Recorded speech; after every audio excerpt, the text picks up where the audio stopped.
The document was not addressed to her. That was the first thing Cecily noticed, seated in the narrow anteroom of Mr. Firth, Norwood's offices on a gray Tuesday morning in October of 1817. Her black gloves folded precisely in her lap and the smell of coal smoke and old paper settling around her, like the particular atmosphere of a place where other people's arrangements were decided. She had arrived 10 minutes before the appointed hour, as she always had, because punctuality was one of the small dignities she still possessed. She had expected to find the anteroom empty. Instead, a leather satchel rested against the opposite chair. A document lay half exposed at its mouth, bearing two names, one above the other in Norwood's careful clerk's hand. The first name was her own, Mrs. Cecily Ashbourne. The second name she had never seen before in her life, Mrs. Dorothea Mercer, formerly Dorothea Bryce, of Wiltshire. The door to the inner office was closed. Through it she could hear the low murmur of a conversation. She had not been invited to join, and the silence of the anteroom became a different kind of silence altogether, the kind in which a woman begins to understand that the room she believed she occupied was never the room she was in. She did not touch the document. She set her hands back in her lap, and she waited, and she breathed. And somewhere in the clockwork of her chest, a gear she had not known was moving, began, very slowly, to stop. 6 months earlier, on a morning in late April, Cecily had stood at the window of their house in Berkeley Street and watched the undertaker's men carry her husband out through the front door in a box of polished oak. Edmund Ashbourne had been 41 years old and in apparent health until the fortnight in which he was not, and then he was gone so quickly that she had scarcely had time to comprehend it before the crepe was on the door and the calls were beginning, and Lady Alditha Ashbourne, her husband's mother, N. de Vrier, had arrived from Derbyshire with her own lady's maid and her own opinions about the arrangement of the household, which she expressed with the authority of a general occupying previously hostile territory. She had not particularly liked Edmund. She had not disliked him either, which she understood was a species of confession she was not supposed to make, and so did not make, aloud. He had been considered a good match, the second son of a respectable family, who had inherited unexpectedly when his elder brother died of a fever, and he had courted her with pleasant persistence and given her no particular reason to refuse him. She had been 23 when they married, the daughter of a country solicitor dead 3 months before the ceremony, with a modest portion and no brothers, and the clear understanding that the life available to her would be constructed from what choices she made before 30. She had chosen Edmund. He had been attentive and decent, and had in the 3 years of their marriage become gradually less present in ways she could not name, and therefore could not address, his trips to the country growing longer, his explanations growing briefer, his face at the breakfast table growing harder to read. She had told herself it was the management of the estate. She had told herself a great many things. Cecily had been a wife for 3 years. She was 26, and she had no children, and the entail on the Ashbourne estate meant that what Edmund had held in his own right would pass to his nearest male heir, a cousin in Kent whom she had met twice. What was not entailed was what Edmund had controlled in trust, a sum of investment income and the proceeds of a Wiltshire property settled on him by his maternal grandfather. And it was this portion, roughly £4,000 per year, that Cecily had expected, in the vague and decent way that widows expect such things, to constitute her maintenance. She had not yet been told otherwise. She had begun, in the weeks since Edmund's death, to find small discrepancies, which was a different thing from being told. A letter from a Wiltshire solicitor she had never heard of, addressed to Edmund and opened before she could see it. A set of account books that were present in his study one afternoon and absent by the next morning. An expression on Lady Alditha's face, smoothed over so quickly that Cecily might have imagined it when Cecily asked the name of Edmund's man of business in the country. She had not imagined it. Agnes had been with her since she was 15, first as her mother's maid and then, when her mother died, as hers. And Agnes had been present during the weeks after Edmund's death with the particular quality of attention that some people develop only after long practice in knowing when not to speak. She brought tea and changed candles, and laid out mourning clothes with an economy of motion that left the room quiet around it. And once, In the second week, when Cecily had sat at Edmund's desk for half an hour unable to identify what she was looking for, Agnes had simply taken a seat in the chair by the window and opened her mending. And the company of that small domestic sound had been the thing that eventually permitted Cecily to close the desk drawer and go to bed. She had not asked Agnes what she thought. Agnes's opinion on Edmund had always been legible in the particular neutrality of her expression when his name was said. And that neutrality had been, Cecily now understood, its own form of loyalty. Edmund's executor was his cousin, Richard Halford, Viscount Stanhope. He arrived at the Berkeley Street house on the third day after the funeral, precise and dark-coated and so perfectly controlled that the only evidence of any inner life was a tension at his jaw that appeared whenever Lady Alditha spoke and vanished when she finished. He was 34 and looked older, in the way of men who have spent years attending to things that cannot be undone. His eyes were gray and careful, and he assessed everything in a room, including Cecily, without appearing to assess anything at all. Lady Alditha received him in the drawing-room while Cecily was present, and in the first 5 minutes of conversation, she managed to position herself at the center of every sentence, and Cecily at the periphery of all of them. When Lord Stanhope asked a direct question about Edmund's correspondence, Lady Alditha answered it. When he asked about the Wiltshire property, Lady Alditha said that all of that was being attended to, with a firmness that made attending to mean, do not pursue this further. When he finally turned to Cecily and asked how she was managing, Lady Alditha said, before Cecily could draw breath, that Mrs. Ashbourne was coping admirably, as one would expect, though of course she understood that the estate's priorities must now be sorted before any personal arrangements could be confirmed. After she left the room to instruct the footman about tea, Lord Stanhope looked at Cecily for a moment in the quality of silence she was beginning to associate with him specifically, and said, "Is there anything you wish to tell me that has not been said in the last quarter of an hour?" She held his gaze. "There are a great many things," she said, "though I am not yet certain which of them are mine to say." Something shifted in his expression. Not warmth, precisely, but a recognition. The look of a man recalibrating his understanding of another person. He said, "I will return. On Thursday, by—" He did return on Thursday, and on the Thursday following, and it was on the fourth visit, in early June, that Cecily told him about the letter from the Wiltshire solicitor and the missing account books. He listened without expression. He said he would look into it. His hands did not move. When he stood to leave, he paused at the door with his back to her for 3 full seconds before he turned and said, "Mrs. Ashbourne, I want you to know that whatever I discover, I will not conceal it from you longer than is required to understand it properly." She had thought, at the time, that it was a generous promise. She had not yet understood what he was confessing. Why? The Ashbourne estate in Derbyshire was called Hartmore, and Cecily had visited it 3 times during her marriage, always at Lady Alditha's invitation, always with the particular awareness of a woman who understood that her mother-in-law's hospitality was not entirely unconditional. In July, 6 weeks after Edmund's death, she was invited to Hartmore to discuss the question of the dower arrangements, and she accepted because she had nowhere else to press the matter, and because Lord Stanhope would be there.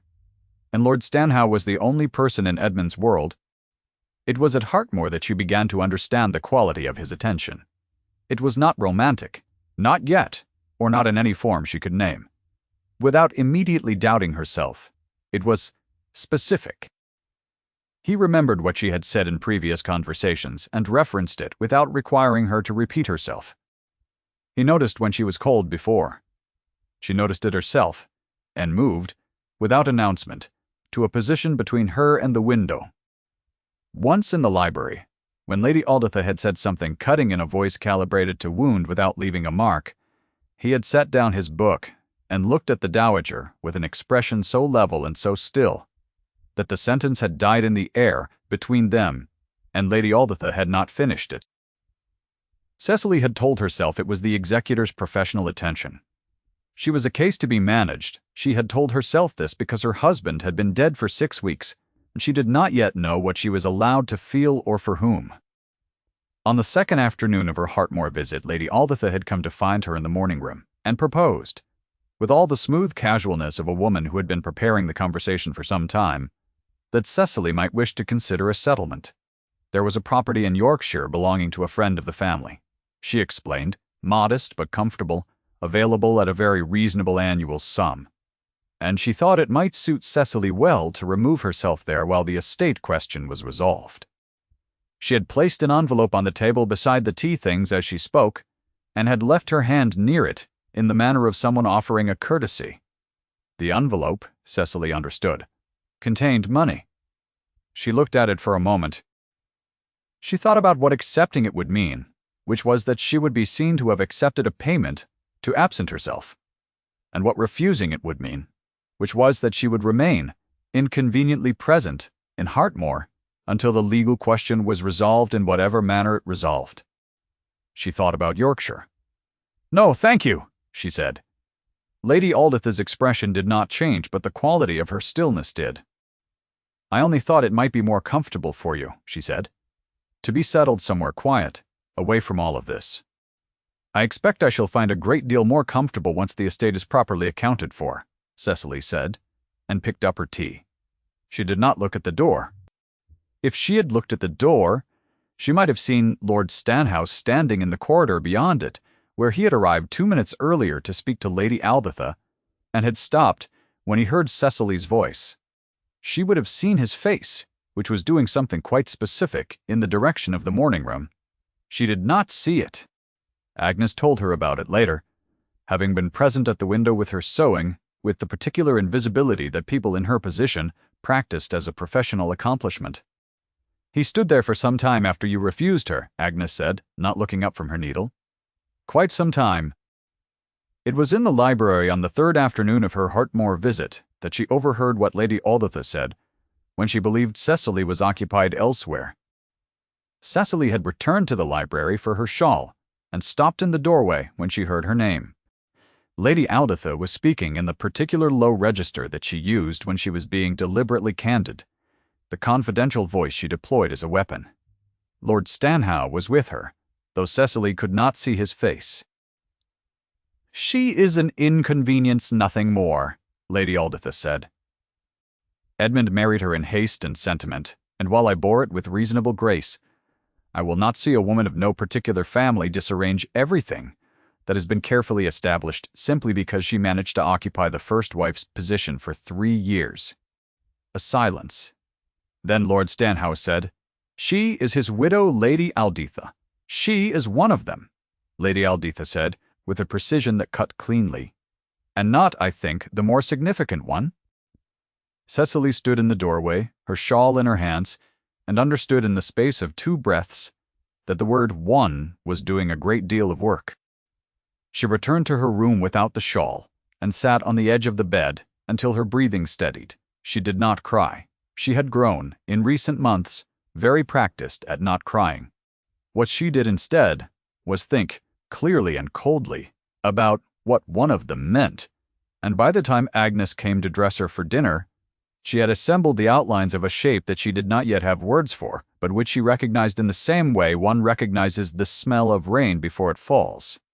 At dinner, Lord Stanhouse placed himself beside her and spoke to her across 3 courses about nothing in particular, about the estate's orchards and a water dispute with a neighboring farm, and she understood that he was keeping the conversation in her orbit deliberately, holding the room's attention near enough to her that Lady Alditha could not redirect it. His eyes met hers once, briefly, and in that briefness was something she could only describe as apology. She thought about that look for a long time afterward. The letter from Dorothea arrived in the 4th week of August. It was addressed in a hand, Cecily did not know, forwarded through Norwood's office, and it was 5 pages of close, careful writing from a woman who began by saying that she had not wanted to write, that she had hoped the solicitors might manage the whole of it, without requiring this particular exchange, but that in the end she found she could not allow another woman to walk unprepared into the room where Mr. Norwood would eventually require them both to sit. Dorothea Mercer had married Edmund Ashbourne. In secret, at a church in Wiltshire in June of 1811. She had been 23 years old. Edmund had told her he was a bachelor. He had come into Wiltshire on business connected to his grandfather's property. There had stayed 4 months, had courted her with attention and apparent devotion, and had married her with every appearance of sincerity before returning to London, where Cecily Fairfax had been waiting, and where 11 months later he had married her too. The Wiltshire property had been settled on Dorothea as her marriage portion. She had lived quietly in Wiltshire for 6 years, receiving Edmund when he came, and not asking questions. She suspected she could not bear to have answered, because she had a daughter now, a child of 4. And because there was nowhere else to go, and nothing else to be. She had not known about Cecily, she said. She had suspected there was something, someone, some reason Edmund was always going back. She had told herself she was wrong. Cecily set the letter down on the writing table and looked at it for a long time. The fire had burned low while she read, and the room had grown cooler around her in the way rooms do when one has been sitting still too long, and she was aware of the cold only at the periphery, in the way one is aware of anything that the mind cannot quite afford to attend to directly. Then she looked at the small enameled locket she wore, at her throat the one Edmund had clasped around her neck on the morning of their wedding, pressing it warm into her palm first and saying it had been his grandmother's. It was white enamel, with a border of seed pearls and a tiny painted flower at its center that she had never been able to identify with certainty, some botanical form from another century, and she had worn it every day of their marriage. She wore it still, because it was the only thing he had ever given her that felt, in the giving, like it meant something, like he had paused in the morning ceremony and handed her a piece of himself rather than simply the expected token. She understood now what it was. It was a piece of the same story he had told twice. She thought of Dorothea's 5 pages, written in a careful hand by a woman who had chosen, at some cost to herself, to warn another woman rather than let her walk unprepared into a solicitor's office. She thought of what that choice required: the composing of the letter, the sealing of it, the giving of it to a servant to carry to Norwood, the waiting to see if it arrived, and how it was received. She thought of a woman in Wiltshire who had done all of that knowing only that the widow at the other end of it was a stranger, who might receive the warning with fury, or with contempt, or with a dismissal that would leave Dorothea precisely as exposed as she had been before. She had not dismissed it. She thought of a woman in Wiltshire, perhaps at this same moment, wearing a locket precisely like it, touching it at her throat in the dark, without quite knowing why. Agnes brought her tea, and did not ask what was wrong, because Agnes had known her for 11 years and understood the precise shape of the silence she was sitting in. She simply set the tea on the table and stood by the window, and was present. The sound of her breathing and the small domestic sounds of her existence, the only thing in the room that did not require Cecily to feel something, she was not yet ready to feel. That presence was the only comfort Cecily had that evening, and it was, she thought, not a small thing to have a person willing to simply stand in the room with you while the world rearranged itself around a single letter on a writing table. Lord Stanhope came the following morning. He stood in the sitting room of the Berkeley Street house with his hat in his hands and his gaze level and said, before she could speak, "She wrote to you yesterday," Cecily said. "Did you know?" He did not hesitate. "I learned of it 14 months before Edmund died. He told me himself." She absorbed this. She had expected it. She realized had built up some preparation for it in the hours between receiving the letter and now, because the alternative was that Halford was also deceived, and her instinct sharpened by months of watching him manage other people's truths with too much care, was that he was not. "He asked you not to tell me," she said. "He asked me not to tell anyone, until the estate was settled, at which point he said he intended to address it himself. He was very specific that he needed time to arrange things to protect both of you. I believed him, or I chose to believe him, which is not the same thing. By the time I understood it was not the same thing, he was dead."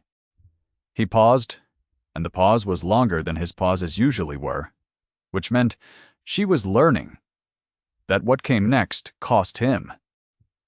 I have not told you this before now because Norwood advised me that disclosing it prematurely could compromise certain legal protections for Mrs. Mercer. That is true, and I have repeated it to myself a number of times in the months since, and it is also not the whole truth. It was not a kindness I withheld. It was cowardice, dressed as caution, and I am aware of the distinction.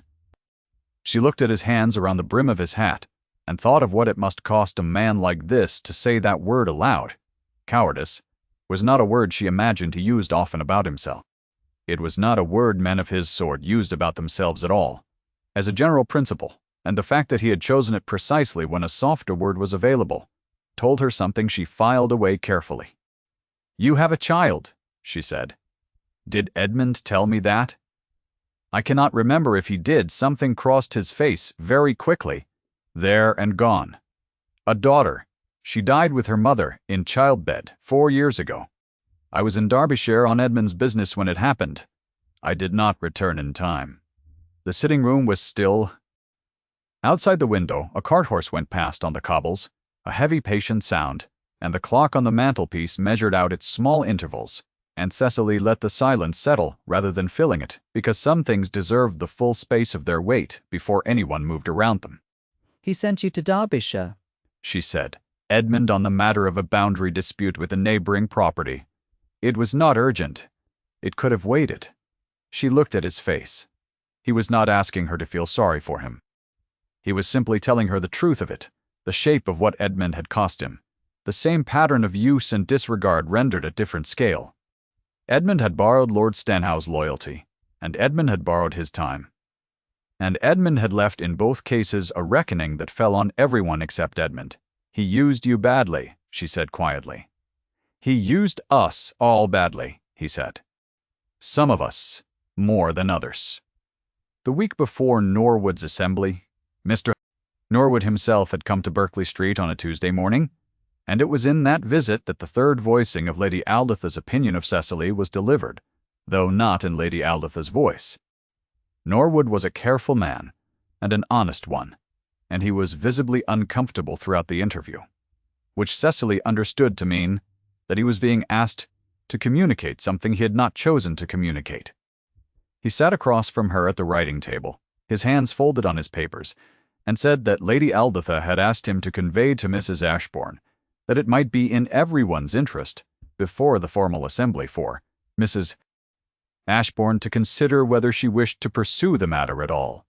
He said that Lady Alditha's view, which Norwood repeated without endorsing, was that Mrs. Ashbourne's position was legally uncertain, that any contested claim would be costly in both legal fees and public attention, and that an inconvenience, nothing more. To use the phrase Lady Alditha had apparently used twice in the same letter, needed to weigh whether the fight was worth the cost. Norwood set the letter on the table between them after he had finished speaking, and looked at a point somewhat above Cecily's head, and waited. She read the letter once quickly, and then set it back on the table, with the same care she gave to any document that she intended to be done with. "Thank you, Mr. Norwood," she said. "Please tell Lady Alditha that I have received her communication, and will give it the consideration it deserves." Norwood allowed himself a small breath that was nearly but not quite a sigh. "And what shall I tell Lord Stanhouse?" he asked, who asked me, separately, to convey to you that he would attend the assembly in whatever capacity you found useful. She thought about that for a moment. "Tell him I would find his presence useful," she said, "and that I intend to say something on the day that he may not expect. If you have stayed with Cecily this far, I imagine you understand something of what it is to carry a truth you did not ask for. Leave a word in the quiet below, if you will. And then, let us go back." The formal assembly at Norwood's offices was convened in the second week of October, which was where the anteroom in the document had brought her, and where Lady Alditha arrived in a carriage with the second solicitor of her own choosing, a man named Parrott, whose manner suggested long practice in the art of making other people's claims sound unreasonable. Dorothy arrived separately on foot, wearing a gray pelisse that had been good once, and was now beginning to show the winter before last along its hem. She was fair-haired and tired and younger-looking than Cecily had expected, and when their eyes met in the anteroom before anyone had spoken a word, what passed between them was not what Cecily had anticipated. It was not rivalry, and it was not hostility. It was a recognition between two people who had been in the same room without knowing it for years. Norwood conducted the assembly with the careful neutrality of a man who had seen enough of human arrangements to have stopped being surprised by them. He read the relevant documents. He outlined the competing claims. The Wiltshire property had been legally settled on Dorothea before Edmund's marriage to Cecily, which meant it was, under the terms of Edmund's grandfather's trust, entirely Dorothea's own. The investment income attached to it, roughly £3,000 per year, was similarly attached. Edmund had also held a personal fund of £1,000 per year, the maintenance of which was in Lord Stanhouse's control as executor, and which could be directed as he saw fit. Lady Alditha waited until Norwood had finished speaking, and then said in her most publicly carrying voice that she wished it noted for the record that Mrs. Ashbourne, as the second wife, and therefore not the legal wife at all, had no claim on anything that had been part of Edmund's estate prior to 1812, which covered the Wiltshire property entirely. She said this in the tone of someone announcing an objective legal fact, rather than one party's preferred interpretation of it. She said that while she understood the situation was regrettable, an inconvenience to everyone involved, nothing more, she trusted that Mr. Norwood would ensure the outcome reflected the legal realities, rather than sentiment. Parrott produced the document. Lord Stanhouse looked at it from across the table with no expression at all. Norwood turned to Cecily and asked if she wished to respond to Lady Alditha's characterization before they proceeded. Cecily had expected to feel, in this moment, something like fury or grief, or the cold, clean anger she had been cultivating for weeks as a replacement for both. What she felt instead was something quieter and older. The simple clarity of a woman who has been deceived by everyone around her except herself, and who therefore knows exactly what she thinks. She looked at Dorothea, who was sitting very still with her hands folded in her lap and her gaze fixed at a point somewhere between the window and the floor. Mrs. Mercer was deceived first, Cecily said, addressing Norwood rather than Lady Alditha, because the only power she had in this room was the power of refusing to pretend that Alditha was the relevant audience. She married in good faith. She has a daughter who is, as I understand it, 4 years old, and she has lived in Wiltshire on income that was legally hers, but which she has never, in my understanding, been permitted to access without interference. I have no interest in contesting her claim to the Wiltshire property or the income attached to it. Not because I cannot pursue it, but because I will not. No woman should be made to pay with her security and her daughter's security for the lies of a man who is no longer alive to answer for them. The room was very quiet. Dorothea looked up. Her expression had not changed, but her eyes had, in the way eyes do when something that has been held in tension for a very long time is suddenly permitted to release.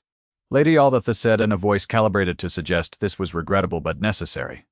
That is a very generous sentiment, Mrs. Ashbourne. But generosity does not alter the legal reality of your position, which is to say you have none. Lord Stanhouse set down the document he had been reading. He stood. He did not raise his voice.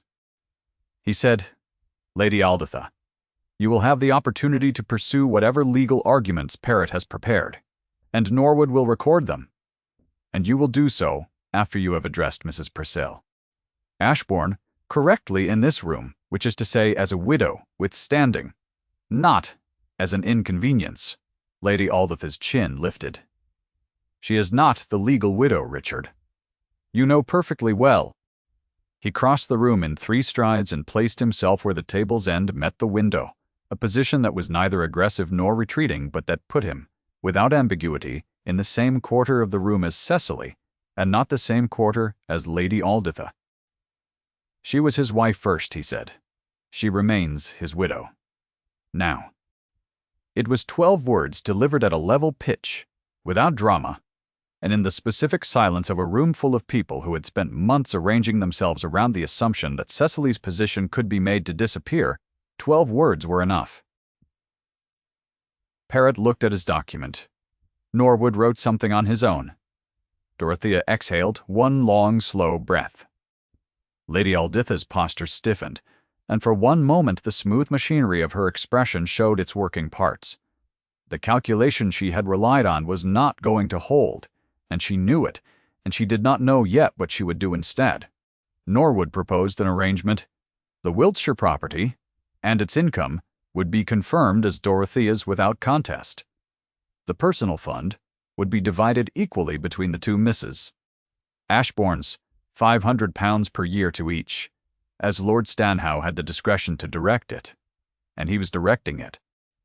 Lady Alditha, through Parrott, wished to register her objection, and Norwood recorded it, and that was the extent of its effect. After the assembly concluded and the others had filed out, Cecily stood for a moment in the empty room, with the documents on the table before her and the smell of coal smoke settling back into the air.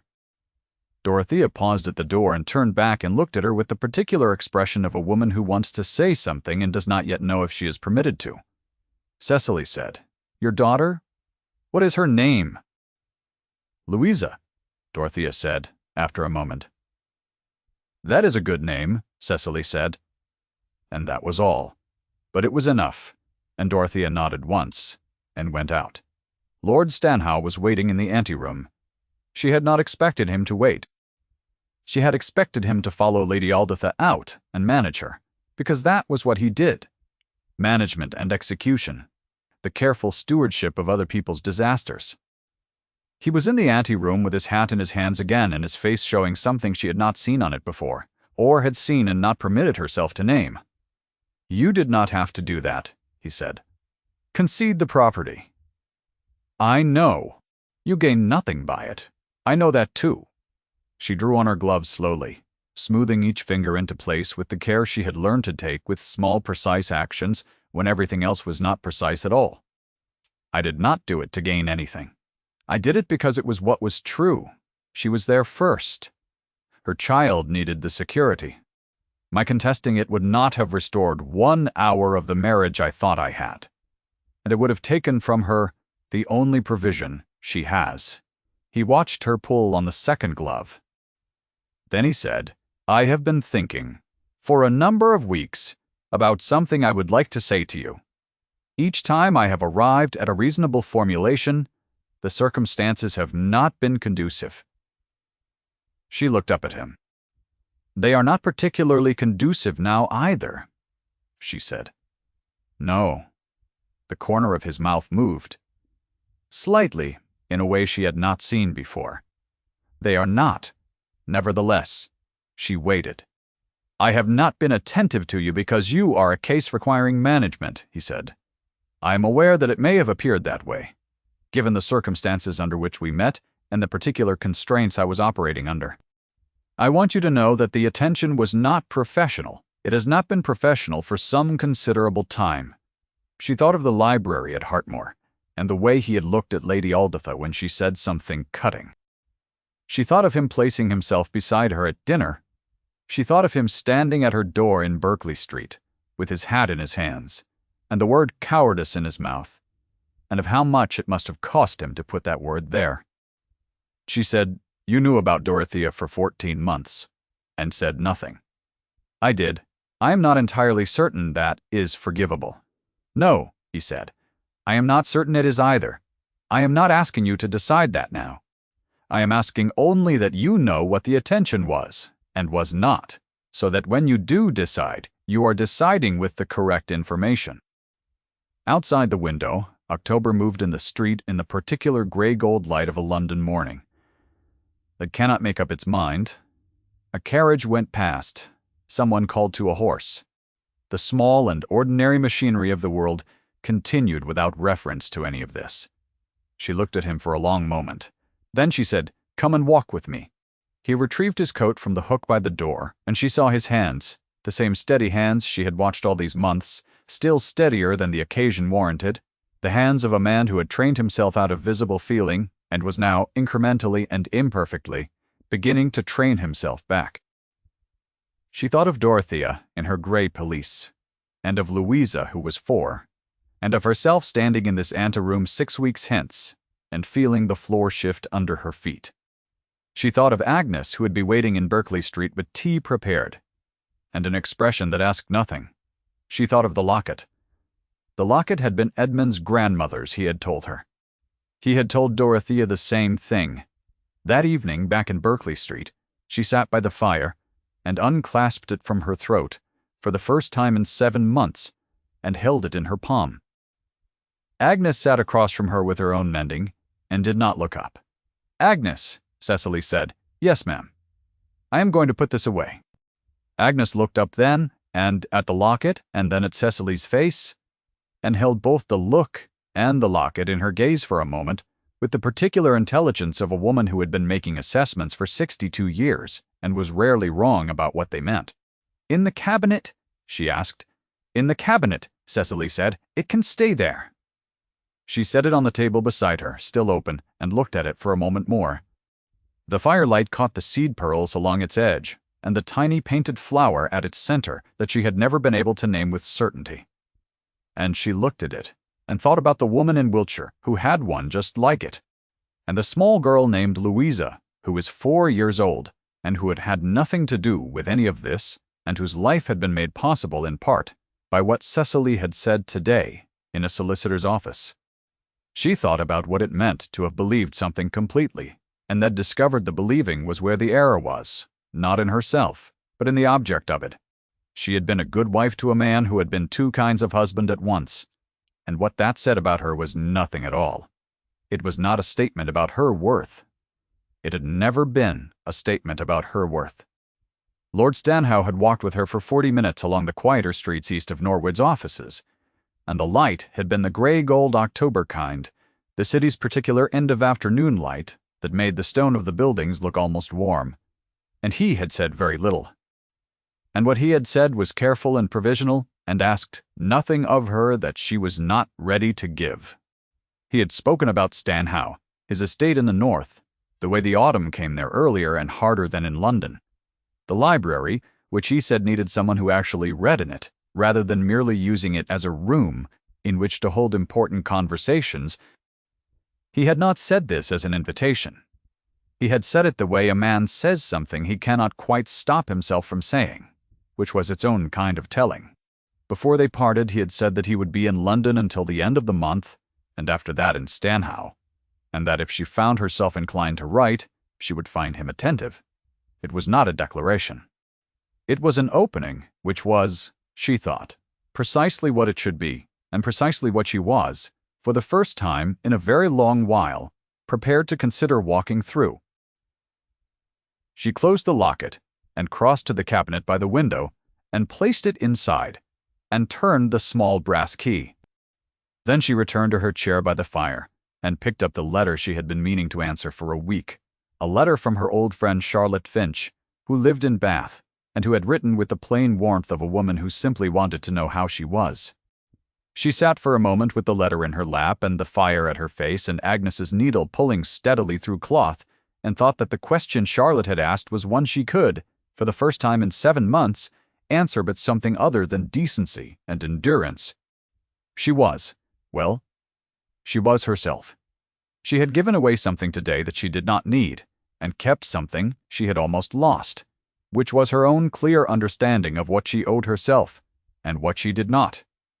She began to write.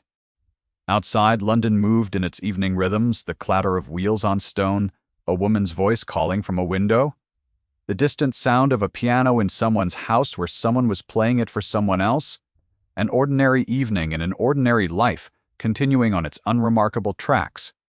She wrote steadily, by firelight, until the first candle burned low, and Agnes brought a second without being asked, and set it beside the first, and returned to her chair, and the night settled around them both, and the room was warm. Nothing was resolved, yet everything was beginning. If this story found you where you needed it, leave a word below. Cecily will carry it with her.